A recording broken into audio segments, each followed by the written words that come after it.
우리 잠시 오늘 설교를 전하실 말씀을 전하실 윤성은 목사님에 대해서 우리 잠시 이렇게 소개하겠습니다.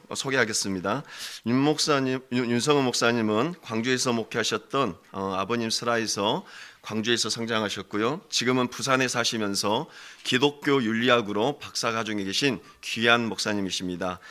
자기 백성을 끝까지 지키시는 하나님이라는 제목으로 여러분들께 말씀 전하실 때 크신 은혜 나누시기를 바랍니다.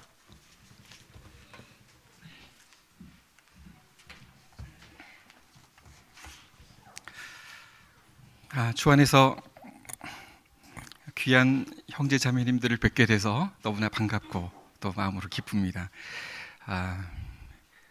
차를 몰고 오면서 놀랬습니다. 여기 예배당이 화정동 783의 26번지잖아요. 저희 아버님이 경상도 분인데 광주에 오셔서 목회를 하시면서 교회를 개척하신 곳이 화정동 783-27번지입니다. 바로 앞에 있는 도로가에 있는 건물이거든요. 제가 79년도 초등학교 5학년 때 그때 아버님이 고신측 광주 서부교회를 이곳에 개척을 했고, 그리고 이후 저의 그 어린 시절이 바로 이 동네에 있습니다. 함께 너무 또 기쁘고 설레기도 하고, 또 우리 김형희 목사님 사역하시는 베살롬 교회 소식을 늘 듣고 또 말씀을 보고 있는데 귀한 우리 지체들과 함께 말씀을 나누게 돼서 너무 감사가 듭니다. 벌거벗은 임금님 이야기를 아시죠? 위풍당당한 임금님이 자신의 명예와 권세에 걸맞는 아주 화려한 옷을 기대를 했죠. 그런데 참 만족해하지 않는 임금님, 그 임금님의 마음에 합당한 옷을 짓지 못해서 제단사들이, 제봉사들이 사실은 만들지 않아 놓고 이것이 참 귀하고 값진 옷이다라고 얘기를 하면서 임금님을 망신당하게 했던 그런 얘기가 있지요. 벗었는데 당당하게 여기고 마치 자신이 이 땅을 호령하고 권세 잡는 그런 임금님의 위풍들을 드러내는 것처럼 그렇게 행차를 했던 얘기들을 저희들은 듣습니다. 저는 이제 그 아들 임금님의 얘기를 다시 좀 들려드리려고 합니다. 물론 제가 지은 얘기입니다. 왕자가 이제 임금이 됐죠. 왕위를 계승하고 아버지를 이어서 자신도 자신의 이 임금님의 권세에 걸맞는 아주 영예로운 옷을 입고 싶었어요. 그리고 제단사를 불렀죠. 제단사를 불러서 참 임금님다운 옷을 만들어내라 이렇게 얘기를 했어요. 참 그 나라에는 마침 세계적인 실력을 가진 제봉사가 있었고, 그리고 아주 멋진 옷, 세상에서 단 하나밖에 없는 그런 영광스러운 옷을 지어서 임금님께 바쳤어요. 임금님이 옷을 입어보고 거울 앞에 서보니까 그런데 뭔가 2%가 부족한 것 같은 거예요. 단 하나밖에 없는 최고 옷인데도 불구하고 임금님은 그 옷을 입으면 왠지 신이 나지 않았어요. 그래서 뭔가 다른 옷을 기대하고 다른 것들을 기대했지요. 오늘 한국교회를 바라보면서 참 안타까움을 드러내는 교우들과 목사님들의 그 토로하는 얘기들이 많습니다. 안티 기독교인을 통해서 소위 그 개독교라는 표현을 듣는 것은 너무 쉬운 일이 되고 말았어요. 교회가 윤리가 땅에 떨어지고 도덕이 실종된 시대를 저희들은 경험하죠. 맥릴의 얘기를 들으면 많은 사람들이 자신의 신앙을 지키기 위해서 교회를 떠난다라는 아이러니컬한 그런 얘기를 우리가 듣게 됩니다. 신앙을 지키기 위해 교회를 출석해야 되고 교회를 이루어야 하고 함께 가야 하는데 기존 교회를 통해서 받은 상처와 아픔이 많기 때문에 교회를 떠난다라는 거예요. 그래서 교회를 안 나가는 가난한 교인들이 점점 늘어나고 있지요. 자, 이런 사이에 교회 계획을 외치면서 주님의 몸된 교회가 이래서는 안 된다라고 외치는 자성의 소리들이 늘 가고 있습니다. 참 교회가 개혁되어야 되고 교회의 잃어버린 윤리가 실종된 윤리가 회복되어야 한다는 그런 자성의 목소리들이에요. 그래서 한국 교회가 이렇게 땅바닥으로 추락하는 것들을 진단하면서 이유가 어디에 있느냐라고 생각해 보니 그동안 한국 교회는 너무 오직 믿음만을 외쳤다라는 거예요. 믿음만을 외치니 많은 사람들이 삶이 없더라는 거죠. 성화가 없더라는 거죠. 그러면서 그들은 믿음의 율법을 더합니다. 우리가 하나님의 백성이 되신 율법을 신실하게 지켜가야 한다라는 얘기입니다. 맞는 말이죠. 그러나 어디엔가 문제가 있습니다.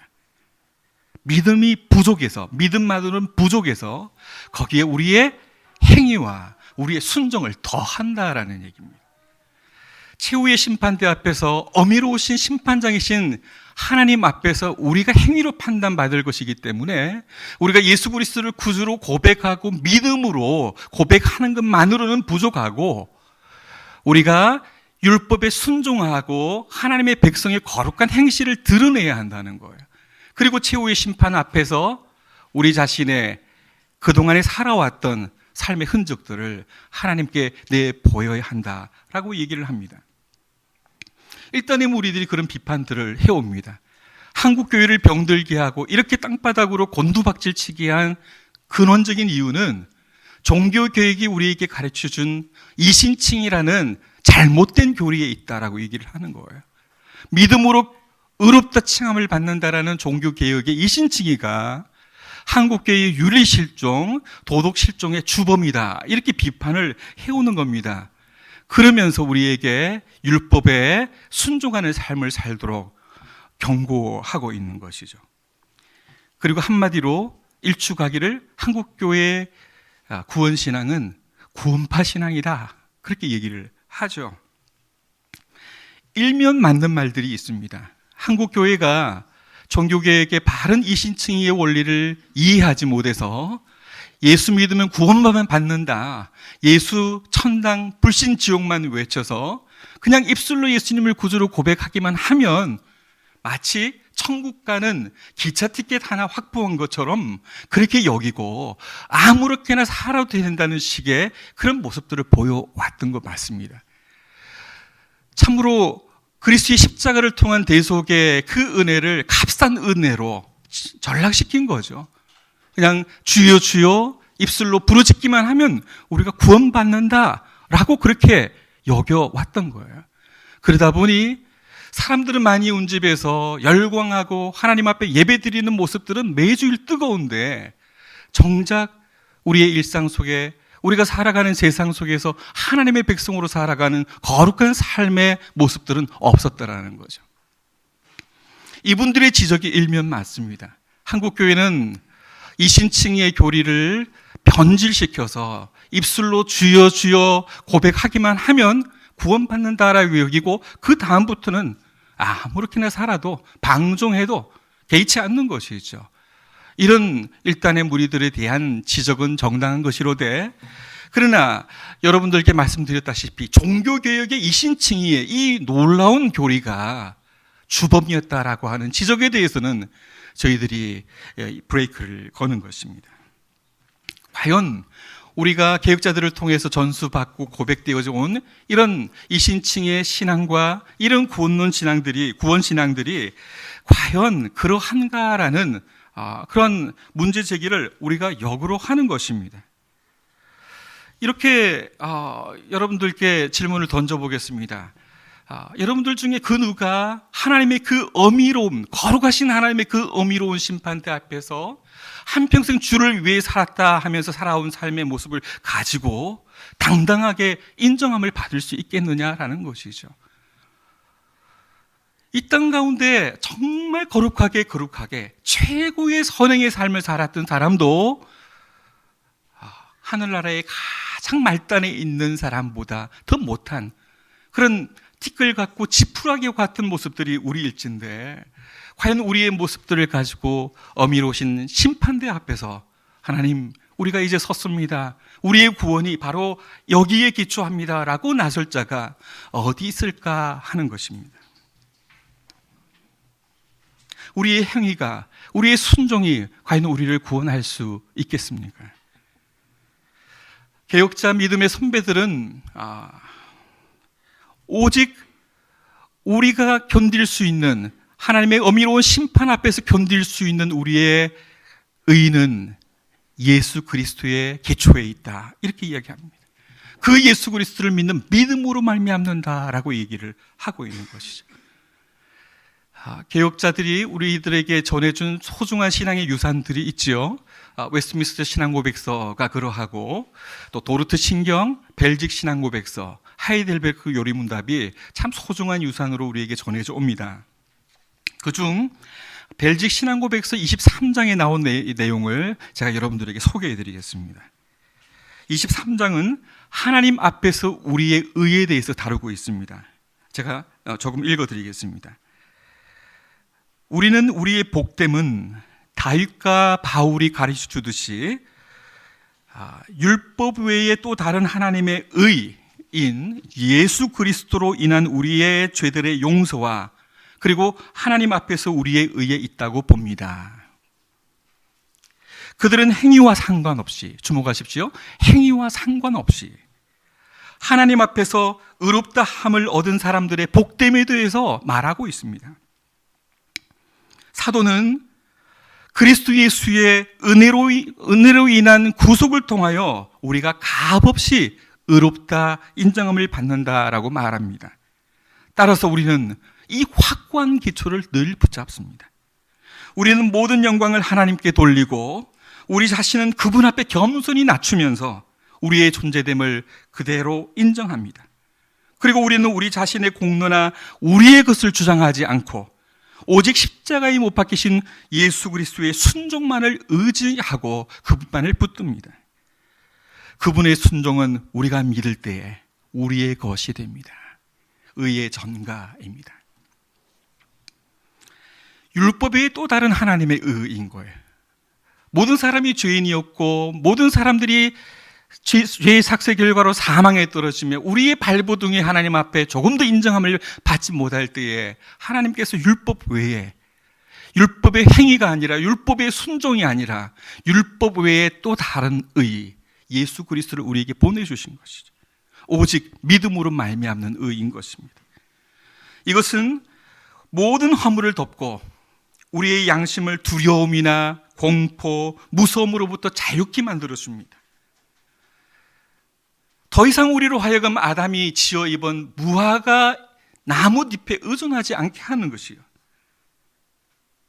그리고 오직 예수 그리스도를 조차 하나님 앞에 가까이 나아갈 담력을 얻게 해줍니다.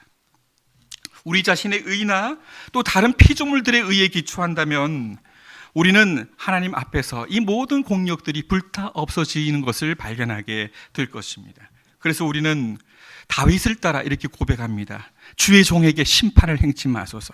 주의 목전에는 의로운 인생이 하나도 없나이다. 이렇게 말하는 것입니다.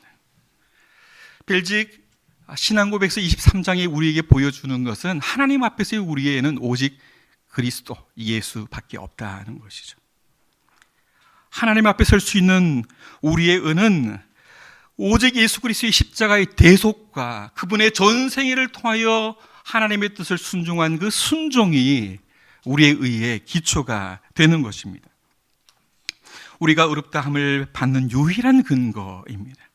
심판대에서 공의와 재판관으로 판단하실 하나님께서는 우리의 행실이 아니라 우리에게 전가되어진 예수 그리스도의 그분의 의만을 보시고 의롭다 판결하십니다. 그리고 부족하고 때묻고 티끌이 있는 우리의 선행마저도 그리스도의 공로 때문에 잘했다, 이렇게 칭찬을 해주시는 것이죠.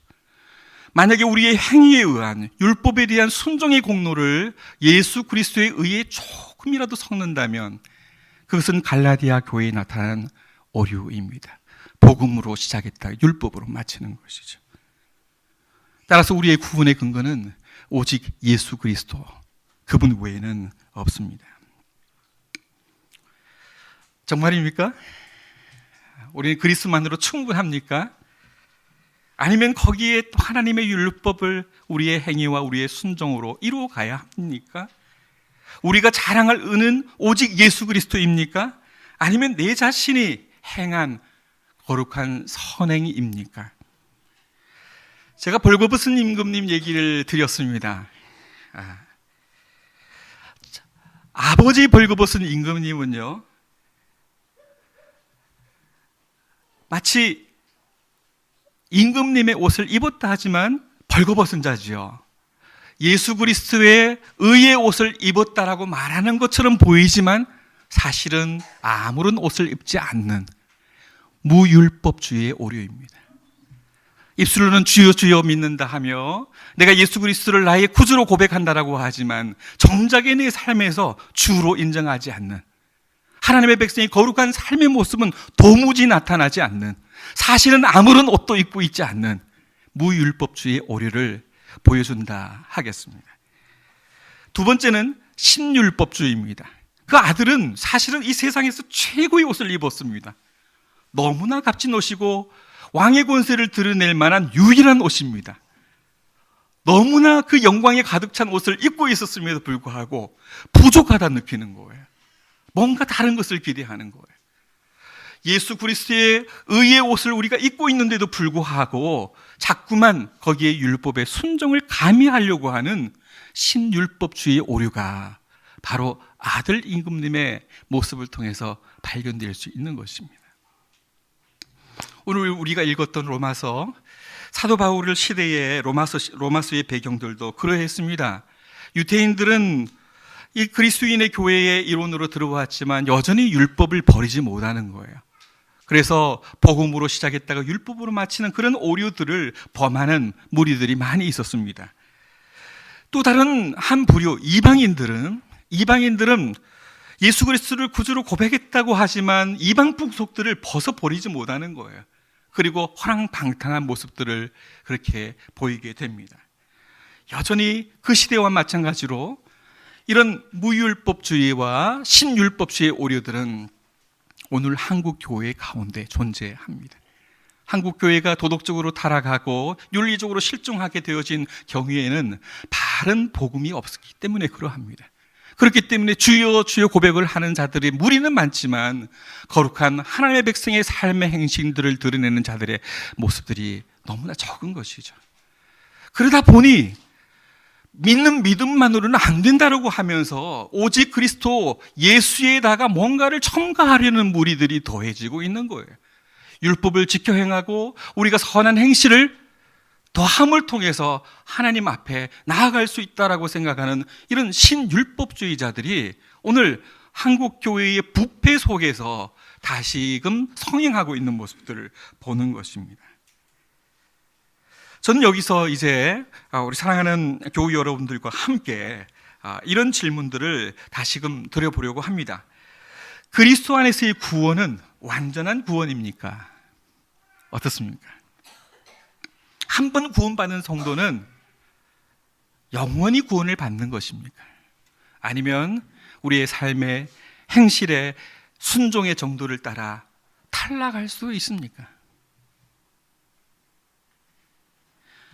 이런 구원받은 성도들을 가리켜서 사도 바울은 단호하게 단언적으로 이렇게 얘기를 합니다. 우리가 읽었던 8장의 초반에 가장 첫 구절을 보면은요, 그러므로 이제 그리스도 예수 안에 있는 자에게는 뭐가 없다고요? 정죄함이 없나니. 그죠? 정죄함이 없나니. 더 이상 죄 있다 하지 아니하신다. 이는 그리스도 예수 안에 있는 생명의 성령의 법이 죄와 사망의 법에서 너를 해방하였음이니라. 율법이 육신으로 말미암아 할 수 없는 이것, 그죠? 그것을 하나님께서 죄를 인하여 자기 아들을 죄 있는 모양으로 육신으로 이렇게 보냄을 통해서 우리를 구원하시고 성령 안에서 율법을 이루어가게 하고 계시다라는 사실이죠. 자, 우리에게 정죄함이 있습니까? 더 이상 정죄함이 없습니다. 그리스도 안의 구원은 완전한 구원입니다. 이제 우리를 향한 하나님의 진노는 사라졌습니다. 왜냐하면 나를 대신해서 죽으신 그리스도 때문이죠. 우리를 대신하여 하나님의 아들 독생자 예수 그리스도께서 십자가의 저주를 짊어지셨기 때문입니다. 그분이 지셨는데 우리가 또 져야 합니까? 그렇지 않죠. 그리스도 예수 안에 있는 자에게는 정죄함이 없다라고 성경은 우리에게 선언합니다. 첫 아담이 실패했던 그 자리에 마지막 아담으로 오신 예수 그리스도께서 율법이 요구하는 바를 온전히 이루셨습니다. 그분은 하나님 앞에 의롭다 인정받는 유일한 의인이십니다. 그분을 믿는 믿음으로 말미암아 그분의 의가 우리에게 전가되어진다면 예수 그리스도 안에 있는 자에게 결코 정죄함이 없다는 사도 바울의 증언은 분명하고 확고한 것입니다. 자, 그런데 문제가 여기에 있습니다. 우리가 자꾸 고민하는 지점이 여기에 있습니다. 그런데 왜 우리는 또 죄를 짓는가라는 것이죠. 그리스도 안에 있는 자들에게는 정죄함이 없다고 해서 그 사실을 우리는 붙드는데 우리의 이 구원의 확신을 허물고 자꾸만 우리로 하여금 넘어지게 만드는 요소가 무엇입니까? 우리 안에 있는 죄 아닙니까? 우리는 여전히 죄를 짓고 있는 거예요. 원치 않는 죄. 여전히 타락한 본성 가운데 우리가 존재하는 거지. 바로 이것 때문에 그리스도의 십자가를 견고히 붙들다가도 하나님께서 나의 이런 모습들을 받아주실까? 정말 내가 구원 받았을까? 내가 구원 받은 자로서 끝까지 지탱해 나갈 수 있을까라는 염려를 하게 되는 거예요. 바로 이게 문제입니다. 그런데 사도 바울은 우리와 같은 고민을 함께 하고 있었어요. 날마다의 삶 속에서 넘어지는 죄, 자신을 넘어지게 하는 원치 않는 이 죄 때문에 사도 바울의 깊은 고뇌가 드러납니다. 바울은 이렇게 고백했죠. 나의 행하는 것을 내가 알지 못하노니 곧 원하는 이것은 행하지 아니하고 도리어 미워하는 그것을 함이라. 여러분의 고백 아닙니까? 주님 뜻대로 살기로 했네. 뒤돌아서지 않겠네. 결단했는데 뒤돌아서면 또 세상을 향하여 나가는 우리의 모습들을 보는 거예요. 순간의 미혹에 넘어져서 분을 내고 미워하고 하는 모습을 내 안에서 보지 않습니까? 우리를 힘들게 하는 원치 않는 죄. 사도 바울은 또 이렇게 말합니다. 내 속, 내 육신에 선한 것이 거하지 아니하는 줄을 아노니 원함은 내게 있으나 선을 행하는 것은 없노라. 이렇게 말합니다. 원하는데 실제 우리의 모습을 보면 범죄하고 있다는 거예요. 그는 매일의 삶에서 자신을 넘어뜨리는 이 타락한 인간의 타락의 본성들, 남아있는 이 죄 때문에 아파했습니다. 오라 나는 곤고한 사람이로다. 이 사망의 법에서 누가 나를 건져내랴. 탄식이 일어나는 거예요. 예전에 하나님을 알지 못했을 때는 세상 풍속을 쫓아 그렇게 행하면서도 무덤덤했습니다. 그냥 일반 양심의 가책 정도 있었겠죠. 그런데 이제 하나님을 알고 그분의 그 어미로우심과 거룩하심들을 더욱더 발견하면 발견할수록 참된 신자, 참된 성도의 마음에는 이제 보이는 거예요. 내 자신의 추하고 더럽고 부끄러운 모습들이 이전보다 더욱 보여지는 거예요. 그러니 이런 사도 바울의 탄식이 참된 성도의 가슴 속에서 일어난다라는 것입니다. 내 속사람으로는 하나님의 법을 즐거워하지만 내 지체 속에서 한 다른 법이 내 마음의 법과 싸워 내 지체 속에 있는 죄의 법 아래로 나를 사로잡아오는 것을 보는도다. 예수 믿고 늘 승리하십니까? 아니지 않습니까? 우리 안에 우리를 넘어지게 하는 원치 않는 죄, 바로 이것 때문에 우리가 고민하고 아파하는 것입니다. 그리고 어떤 이들은 이 문제 때문에 구원의 근거까지도 흔들리는 것입니다. 내가 구원받았을까? 내가 하나님의 자녀일까? 내가 이렇게 살다가 하나님의 거룩한 심판대 앞에서 인정함을 받을 수 있을까? 그리고 고민을 하다가 무엇을 붙듭니까? 신율법주의의 오리를 붙들리는 경우들도 있는 거예요. 예수 믿는 것만으로는 불충분해서 뭐 합니까?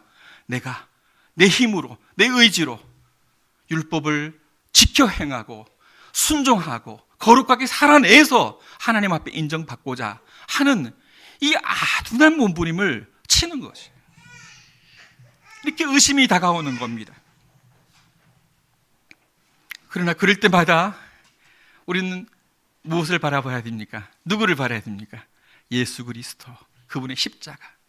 그리스도 예수 안에 있는 나에게는 결코 정죄함이 없다라는 하나님의 확고하신 음성과 그분의 말씀을 우리가 붙들어야 하는 것이죠.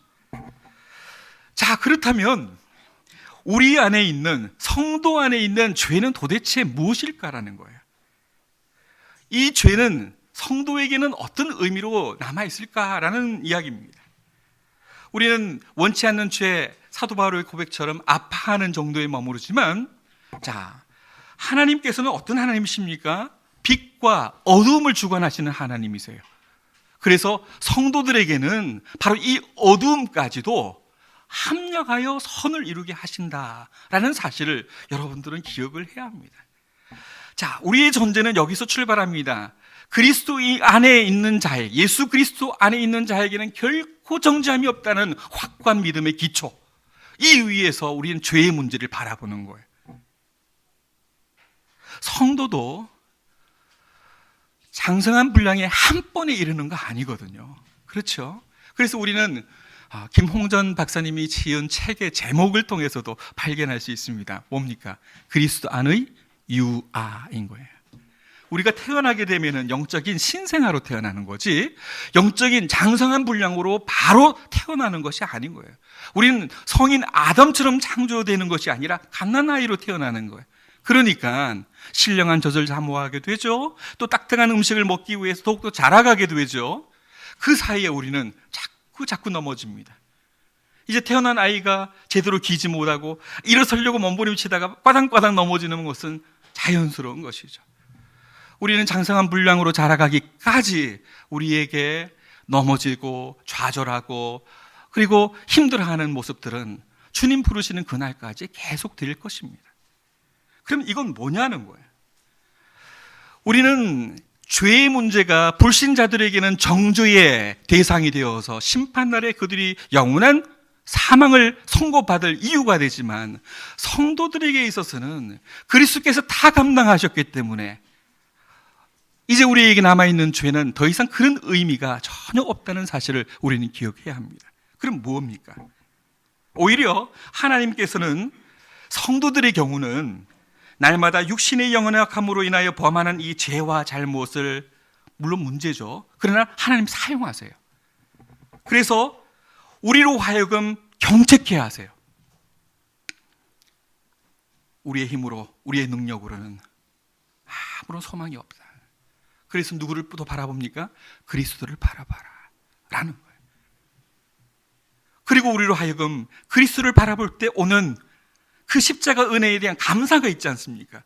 그 감사로 인하여서 다시금 오뚜기처럼, 그죠? 오뚜기처럼 다시 일어서서 그 은혜에 감사하는 삶을 살라고 우리에게 경책해 하시는 거예요.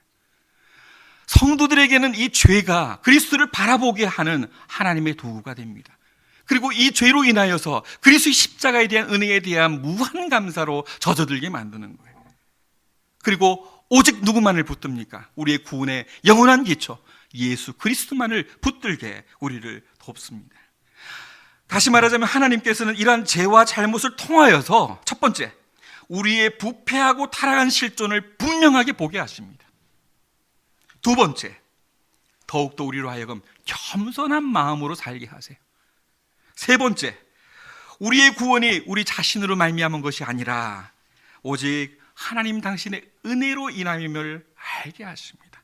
그리고 네 번째, 우리는 우리 자신을 이제는 의지하지 아니하고 누구를 붙들고 살아갑니까? 오직 십자가에 못 박히신 예수 그리스도, 그분의 영을 붙들고 살아가는 것이, 바로 이것이 성도들에게 있어서는 이제 하나님께서 합력하여 선을 이루시는, 죄마저도 그렇게 합력하여 선을 이루시는 도구로 유익을 우리에게 끼치게 해 줍니다. 그래서 사도 바울이 이런 탄식들, 정말 오라 나는 공고한 사람이로다, 이 사망의 법에서 누가 나를 건져내랴, 이렇게 탄식을 해놓고 나서 바로 그 다음에 사실 논리적 도약이에요. 근데 우리는 다 알아요. 사도 바울이 이렇게 고백합니다. 우리 주 예수 그리스도로 말미암아 하나님께 감사하리로다. 세상 사람들은 이해할 수 없어요. 이렇게 오호라 나는 공고한 사람이로다, 이 사망의 법에서 누가 나를 건져내려 하면서 탄식해 놓고 바로 이어지면서 그 다음 구절에 사도 바울이 뚱딴지같이 이렇게 고백하지 않습니까? 우리 주 예수 그리스도로 말미암아 하나님께 감사하리로다. 왜 그렇습니까? 그리스도 안에, 예수 안에 있는 자에게는 결코 정죄함이 없다. 그리스도 안에 있는 구원은 완전한 구원이라는 사실 앞에 성도들에게 날마다 우리로 하여금 넘어지게 하는 이 죄마저도 그리스도를 바라보고 더욱더 경건을 힘쓰며 거룩을 힘쓰며 살아가게끔 하나님께서 하시기 때문에 예수 그리스도를 인하여 이렇게 하나님께 감사하는 사도 바울의 고백을 우리가 볼 수 있는 거죠. 그럼 매일에 넘어지는 자신의 연약함 속에서 우리의 연약함을 담당하고 계시는, 우리 있는 모습 그대로를 받으시는 그 예수 그리스도의 십자가를 보았던 것입니다. 그러므로 성도는 자신의 연약함을 고백하며 예수 그리스도의 십자가만 바라보며 나아갑니다. 참으로 역설의 윤리예요. 우리가 예수 믿는 믿음만으로 부족해가지고 뭔가 율법을 지키며 순종하며 살려고 하면 우리를 넘어지게 만들어요. 자꾸 우리를 옥죄죠. 그런데 어떻습니까? 예수 그리스도의 십자가만을 바라보면 어떻습니까? 마음속에 감사가 나와요. 감사가. 그리스도의 십자가 구원의 은혜에 대해서 자꾸 감사가 나오니까 어떻습니까? 여호와께 주신 이 모든 은혜를 무엇으로 보답하고 은혜에 감사하고자 하는 그런 보답의 행위가 나오게 되는 거예요. 그리스도인의 거룩한 삶은 바로 이런 참된 믿음에 기초합니다. 예수 그리스도. 그리고 그곳에서 참된 경건이 우러나오게 돼요. 그냥 믿음이 부족해서 우리가 율법으로 순종으로 행위로 뭔가를 완성시키고자 할 때는 율법은 우리를 목죄입니다. 그러나 그를 할 때마다 우리가 그리스도의 십자가를 바라보고 우리의 든든한 구원의 기초 예수 그리스도, 그분의 터 위에 서 있게 되어질 때에 그분이 나를 향하여 베푸신 놀라우신 은혜를 생각할 때마다 우리의 마음속에 감사가 나와요. 그러니까 자꾸 하고 싶은 거예요. 주를 위하여 뭔가를 드리고 싶은 거예요. 바로 이것이 성도의 윤리이며 감사의 윤리가 되는 것입니다. 그래서 성도들은 이제 성령 안에서 경건의 능력을 구하며 경건을 연습하며 나아갑니다. 우리의 싸움이, 우리 하루하루의 삶이 육과 혈에 관한 싸움이 아닌 것을 알아요. 무엇입니까? 혈과 육에 대한 씨름이 아니라 정세와 권세와 이 어둠의 세상 주관자들과 하늘에 있는 악한 영들과의 싸움인 것을 아는 거예요. 그러니 누구를 붙듭니까? 우리의 능으로, 우리의 힘으로 안 되니 성령님을 붙들며 날마다 영적인 전투를 벌여가는 그런 그리스도인들의 모습들을 우리가 보게 되는 것이죠. 자, 이제 저는 끊을 수 없는 그리스도의 사랑에 대해서 여러분들에게 말씀을 드리겠습니다. 이미 말씀드린 바와 같이 성도는 날마다 우리 안에 있는 이 두 법 사이에서 영적인 전투를 벌이며 살아가고 있습니다. 사도 바울이 고백한 것처럼 마음으로는 하나님의 법을, 육신으로는 죄의 법을 섬기고 있는 것이죠. 성도인 우리가 자신의 백성들을 풍성한 은혜로 지켜주신 하나님의 능력을 온전히 저버릴 수는 없다고 할지라도, 그죠? 우리는 때때로 하나님의 은혜에 벗어나 죄에 빠지고 그 기간이 깊어지기도 합니다. 영적인 침체를 경험하기도 해요. 성도라고 할지라도 다윗과 베드로처럼, 또 마치 탕자처럼 하나님의 택한 백성들이라고 할지라도 세상 가운데 하나님의 은혜의 방편인 말씀과 우리를 독려하고 우리를 세워주는 신자의 어머니인 이 교회 공동체를 통해서 힘내지 못하면 그대로 견딜 수가 없어요. 낭망하게 돼요. 좌절하게 돼요. 쓰러지게 돼요. 그래서 영적인 침체 가운데 빠집니다. 이렇게 잠시 동안 하나님의 사랑에서 떠나게 되는 것이죠. 그러나 그때에도 결코 잊지 마십시오. 사랑하는 성도 여러분, 정말 어느 한때는 내가 말씀의 은혜에 충만해서 충성하고 헌신하고 봉사하고 뜨거운 신앙을 가졌던 그런 기억들이 있습니까? 그것을 과거의 옛 기억으로만 돌리면서 이제 나는 더 이상 소망이 없어 라고 생각하는 분들이 있습니까? 그렇지 않습니다. 변하지 않는 하나님의 영원한 선택의 바탕을 둔 이 구원의 은혜는 비록 성도가 심각한 죄 가운데 빠져 있다고 할지라도 결단코 완전히 제거되는 것이 아닙니다. 영원전 그리스도 안에서 택하신 하나님의 놀라우신 은혜는 오늘도 내일도 언제나 변함없이 그들에게 주어지고 있습니다. 하나님께서는 결단코 그들에게서 성령을 거두지 아니하십니다. 그리고 하나님의 자녀로서의 신분도 박탈하지 아니하십니다. 그들을 그냥 그 죄악 가운데 영원히 방치해 두지도 아니하십니다. 그래서 성령을 거스리는 죄악을 범하게 하지 않으십니다. 그 모든 이유가 무엇입니까? 그리스도의 십자가 구속의 은혜에 기초한 하나님의 영원하신 사랑 때문에 그렇습니다. 이 세상이 모든 멸망받은 이 세상 가운데서도 하나님께서는 결코 썩지 않은 씨를 두세요. 그리고 그들에게 회개를 허락하시고 매 순간마다 그들을 새롭게 하실 것입니다. 왜 그렇습니까? 그 이유가 무엇입니까? 다시 한번 우리가 이 말씀에 확고한 기초를 붙들어야 합니다. 그 이유는 자신의 백성을 다시금 일으키시고 참된 믿음과 구원의 은혜에서 떨어져 나가지 않도록 끝까지 붙드시는 것은 하나님의 무한하신 자비와 긍휼하신 사랑 때문입니다.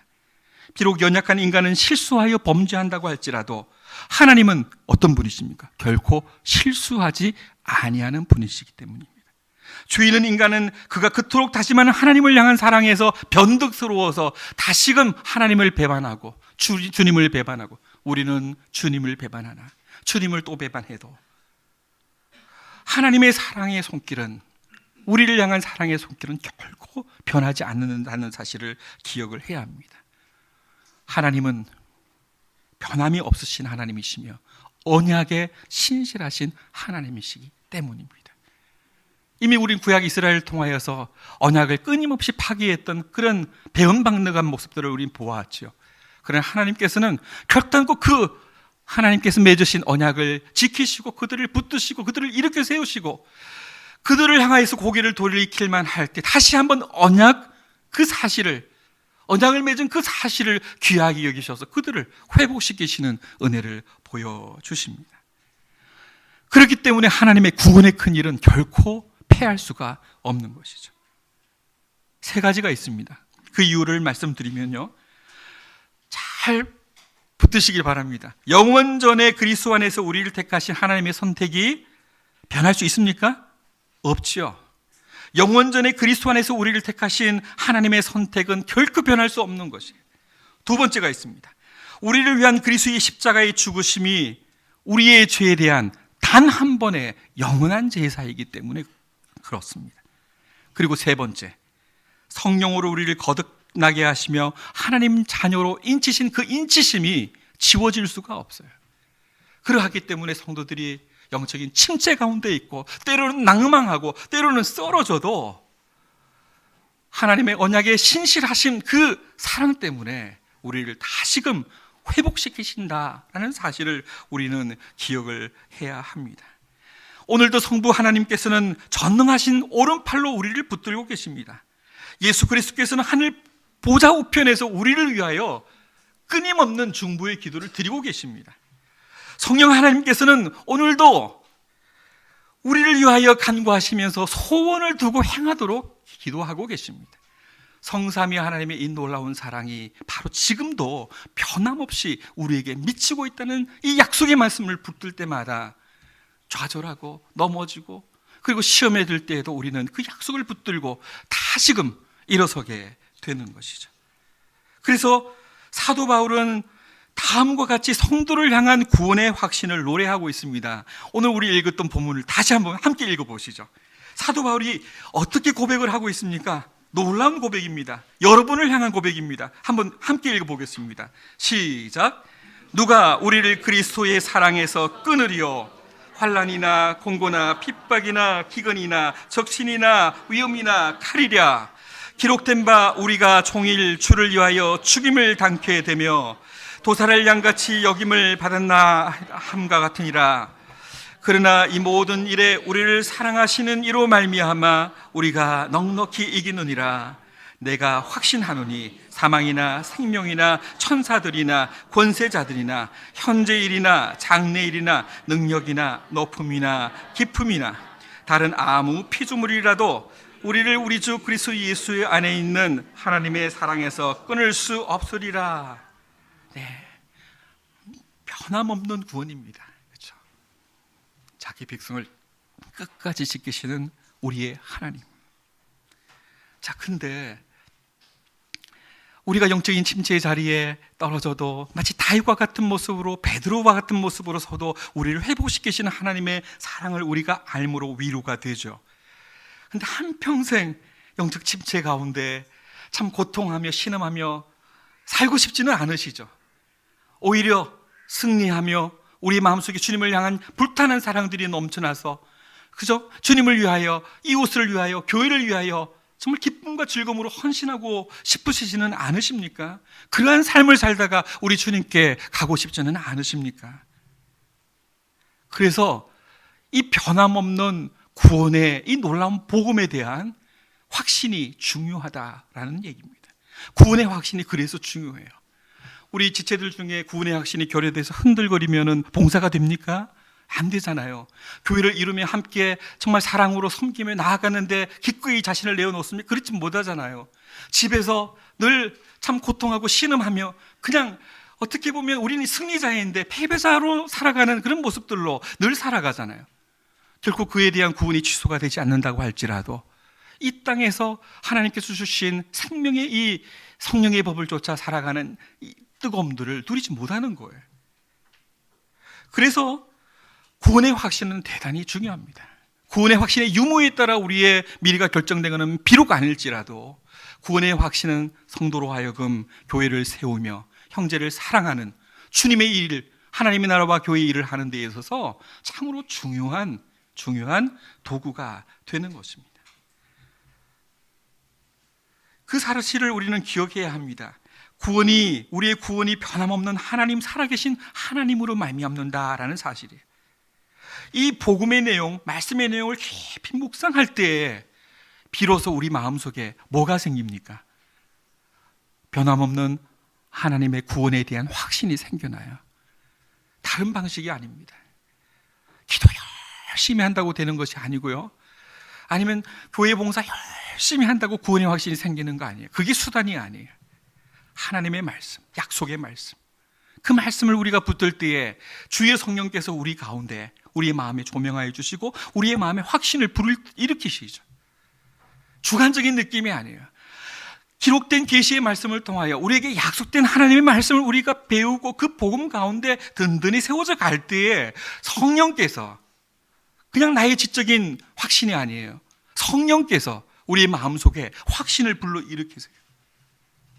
그래서 내가 주님의 이 몸된 거룩한 교회의 일원이구나 라는 사실을 느끼게 하고, 원수가 우리를 제어치 못하겠구나 라는 사실을 알게 되고, 그리고 내가 주님의 그 구속의 사랑으로 형제를 사랑하며 섬겨야 하는 이 소명이 있는 거구나 라는 사실을 알게 되는 것이죠. 그래서 몸된 교회를 위하여, 하나님의 나라를 위하여 빛과 소금의 역할을 감당하게 되는 것입니다. 이 구원의 확신의 정도에 따라 우리의 신앙의 열정들이, 헌신의 정도가 달라지게 되는 거예요. 그래서 우리는 더욱더 하나님의 말씀 가운데 견고하기를 힘써야 하는 겁니다. 힘들고 어려울 때마다, 내 신앙이 침체된다는 것 사실을 느낄 때마다 다른 방식으로 회복하려고 도모하지 마십시오. 말씀의 자리에 나오시고 약속의 말씀을 들으십시오. 그 들을 때 성삼위 하나님께서 우리의 마음속에 놀라운 사건을 일으키세요. 확신을 불러일으키세요. 하나님의 신적인 역사가 말씀을 통해서 나타나는 것이죠. 그렇다 하여서 우리는 소생할 수 있습니다. 긴 영적인 침체의 늪에서 벗어날 수가 있게 되는 것이에요.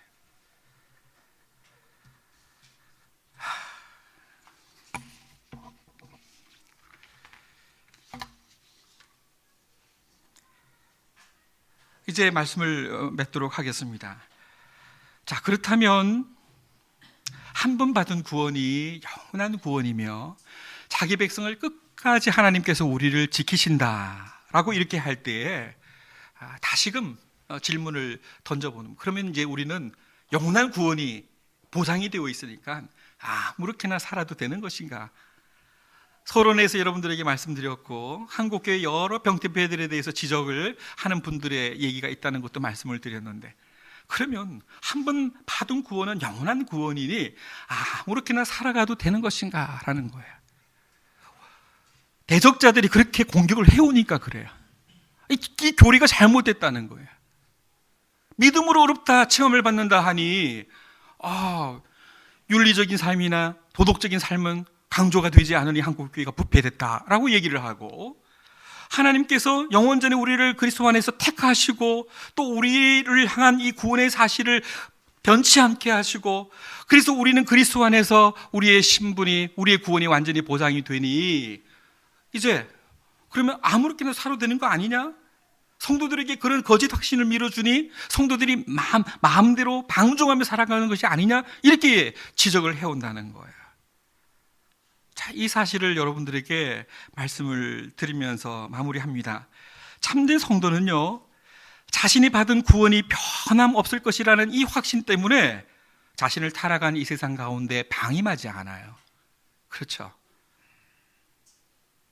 그리고 거룩한 성도로서의 삶에 게을리하지 않습니다. 그리고 그들은 자신의 구원에 대해서, 나는 이제 구원 받았으니까, 천국 가는 기차 티켓 하나 딱 이제 확보해 놨으니까 나는 어떤 일이 있어도 나는 구원이 변치 않는다니까, 이렇게 말하면서 스스로 구원에 대해서 교만하지도 않습니다. 그것은, 그 이유는 자신에게 임한 구원이 자기 스스로 이룬 것이 아니라 오직 하나님의 은혜로 말미암았다는 사실을 잘 알고 있기 때문에 그렇습니다. 그래서 오히려 그들은 겸손한 마음과 뜨거운 충성심으로 하나님을 섬기며 나아갑니다. 더 진리를 사모하며 더 경건 가운데 이 경건을 연습하며 하나님 앞에 서기를 힘쓰는 거예요. 그래서 감당하기 어려운 시험 속에서도 오직 하나님만을 바라보며 은혜 주실 것을 붙들게 돼요. 그리고 간절히 기도합니다. 이것이 변함없는 구원을 확신하는 진정한 성도의 모습입니다. 만약에 자신이 그리스도께 속해 있다 이렇게 주장하면서도 자유함을 빌어서 죄악 가운데 자신을 방임하거나 그리고 방종하는 사람이 있다면 오히려 그는 바로 그 행실을 통하여서 자신이 그리스도께 속하지 않았다라는 것을 증명하는 것이 되는 거예요. 참된 그리스도인은 자유를 빙자하여 결코 죄악 가운데 자신을 내팽개칠 수가 없습니다. 그리스도께서 내 죄 때문에 죽으셨는데 내가 다시 죄 가운데? 그렇지 않죠. 구원의 은혜가 더 감사해서 오히려 감사의 삶을 살아가는 것이지, 다시 자신을 죄악 가운데 방임하는 이런 오류에 들어가지 않는 것입니다. 그리스도께서 나의 죄 때문에 죽으셨는데 우리 안에 탄식하는 성령이 계신데, 우리 주 하나님의 구원의 사랑이 얼마나 크고 놀라운데 우리가 다시 돼지 우리로 들어가겠습니까? 만약에 그러한 사람이 있다면, 그리스도를 믿는다라고 하면서도 자신을 죄악 가운데 방종하는 사람이 있다면, 그는 애초에 복음의 도리를 모르는 것입니다. 믿음이 있고 행실이 없는 것이 아니라 애초에 거짓된 믿음을 가지고 있는 것입니다. 하지만 우리 주 하나님의 구속의 사랑을 참되게 믿고 고백하는 사람은 오히려 이렇게 고백합니다. 여호와께서 내게 주신 그 모든 은혜를 무엇으로 보답할꼬? 이거예요. 그래서 그리스도인의 삶에 있어서 율법은 어느 지점에 자리를 차지합니까? 율법, 그 다음에 그리스도입니까? 아니에요. 그리스도 다음에 율법이에요. 하이델베르크 교리문답의 큰 3대지를 여러분들이 보시면 알 수 있습니다. 죄와 비참 가운데 있는 인간의 실존, 그렇죠? 2부에서 뭐가 나옵니까? 우리의 유일하신 위로이신 예수 그리스도. 그 다음에 3부에서 감사의 삶이 나오는데 거기에 율법이 들어가는 거예요. 하나님을 거룩하게 하는 삶, 하나님을 기쁘시게 하는 삶, 감사의 자리에 율법이 위치하고 있다는 것을 여러분들이 꼭 기억하시기를 바랍니다. 저는 캐나다에서 한 5년 정도를 살았습니다. 주로 이제 서부 로키 산맥이 있는 쪽에서 살았는데요. 로키는 제가 한 열 몇 번 가본 것 같아요. 왜냐하면 오시는 분들마다 관광 가이드를 해야 되니까. 그래서 구석구석을 잘 알고 있는데, 오늘 마지막으로 말씀드리려고 하는 이 예화의 배경인 나이아가라 폭포는 한 번도 못 가봤어요. 그런데도 나이아가라 폭포 얘기를 드리고 마치려고 해요. 동료 목사님이 토론토에 사회 가시기 때문에 종종 그 장관들을 동영상으로 해서 올립니다. 여러분들은 못 가보셨죠? 많이들 못 가보셨으니까, 저도 못 가봤으니까 상상하면서 한번 마지막 말씀을 나눕니다. 나이아가라 폭포에 서커스 하는 이 광대 한 사람이 있었습니다. 이 서커스 광대는 사람들이 오나 안 오나 거기서 묘기를 보여주기를 좋아해요. 묘기를 하는 것을. 어느 날 변함없이 이 사람은 긴 동아줄과 그리고 긴 장대를 가지고 와서, 그래도 좀 좁은 이 나이아가라 폭포의 이쪽 기퉁에서 저쪽 기퉁으로 이렇게 움푹 파진 곳에 동아줄을 이렇게 연결을 했어요. 그리고 거기에서 무슨 묘기를 펼칩니까? 외줄타기 묘기를 펼치는 거예요. 처음에는 사람들이 오고 가고 있고 관심을 갖거나 말거나 상관없어요. 이 서커스 광대가 긴 장대를 가지고 거기에서 왔다 갔다 묘기를 보이니까 길 가던 사람들이, 아니면 여행하는 여행객들이 보러 오는 거예요. 사람들이 모였어요. 몇 번 왔다 갔다 했습니다. 너무 신기하죠?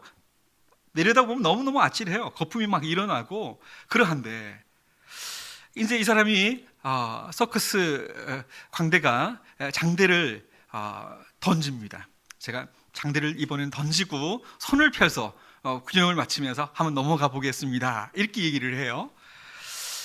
그래서 이제 사람들이 갈 수 있을까? 장대로 균형을 잘 맞춰야 되는데, 그런데 이 사람이 손을 쫙 펼쳐가지고 뒤뚱뒤뚱 하면서 외줄을 타고 건너가는 겁니다. 자, 이제 막 흥이 오르기 시작했습니다. 사람들이 박수를 치기 시작하니까요. 그래서 이 사람이 이제 또 한 가지 제안을 합니다. 이제 제가 이 손을 펴서 균형을 잡았는데, 균형을 잡지 않고 손을 이렇게 딱 붙이고 균형을 잡지 않고 한번 건너봐 보겠습니다 라고 얘기하는 거예요. 설마 건너갈 수 있을까? 아찔한데.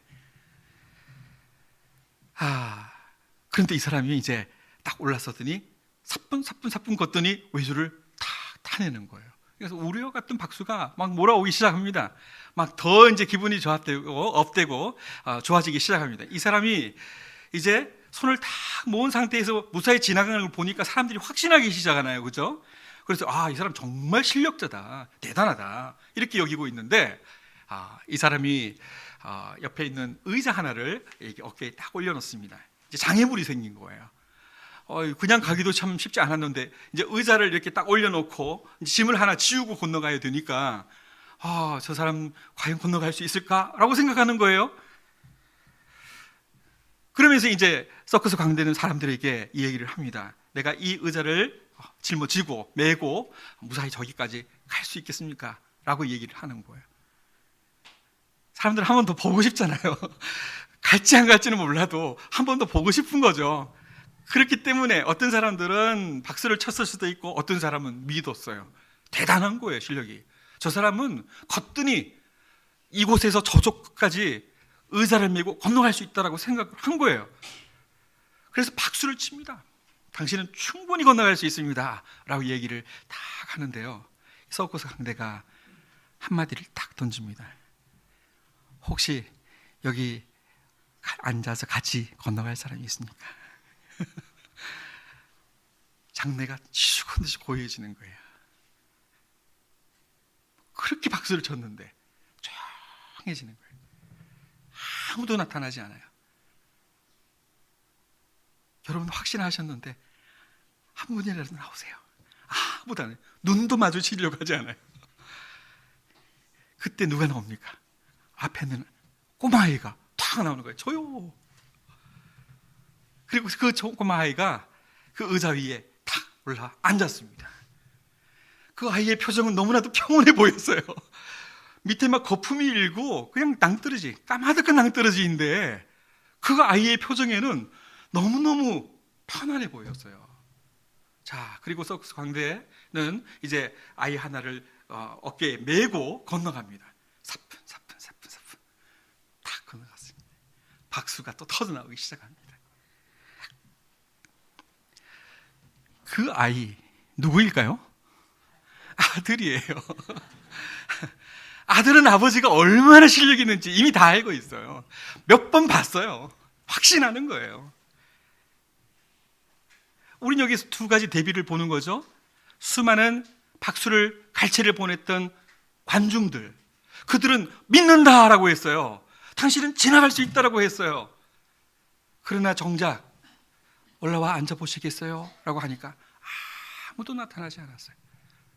그러나 그 아이는 편안한 모습으로 아버지의 의자에 앉아서 넘어갔어요. 무엇입니까? 하이델베르크 요리문답의 작성자인 자카리아스 우르시누스는 참된 믿음을 가리켜서 하나님께서 계시해 주신 말씀에 대한 바른 지식과 함께 더불어 그 말씀에 대한 신뢰라는 표현을 쓰는 거예요. 자신을 의탁함이에요. 바로 순종이에요. 순종. 내가 그를 믿으면 행동으로 가는 거예요. 바로 이겁니다. 우리가 하나님 아버지 그분이 어떤 분이신지, 성삼위 하나님께서 우리를 향한 사랑이 얼마나 큰지를 말씀을 통해서 확신하면 확신할수록, 그리스도의 십자가의 은혜에 젖어들면 젖어들수록, 그 은혜에 대한 감사가 넘치면 넘칠수록 그분의 우리를 향한 보호하심을 알기 때문에 아들처럼 자신을 맡기는 거예요. 내가 맡기면 그곳에 순종이 나타나는 거예요. 감사의 삶이 나타나는 거예요. 자, 말씀을 마무리합니다. 자기 백성을 끝까지 지키시는 하나님을 우리가 바라보며 그분께 영광의 박수를 돌려드려야 합니다.